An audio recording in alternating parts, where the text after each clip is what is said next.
Hello everyone, if you're trying to play Hytale and you keep getting this problem, fail to connect to server invalid access token, then you have come to the right place because in this video I'm going to show you how easy it is to fix this annoying problem on Hytale easily. So first off, you're going to open up your start menu, you're going to write here system environment variables, then you're going to go into edit the system environment variables, click on to environment variables here then, and then what you're going to do is you're going to look for Java options in system variables here. So if you have it here, I don't have it here, but for example, let's say you have it here. What you're going to do is you're just going to click delete on here and you're going to delete the Java options variable from your system variables. Don't worry, this is safe.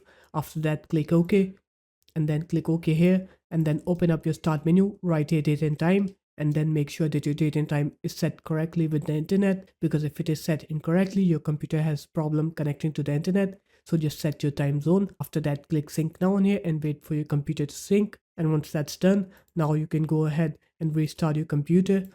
And once you're done with the restart, now you can open up Hytale, and when you try to connect to any server, you'll see that you will not get that invalid access token anymore. So there it is guys, that's how easy it was. If you guys found this video helpful, make sure to leave a like, comment and subscribe to the channel, and I'll see you in my next video.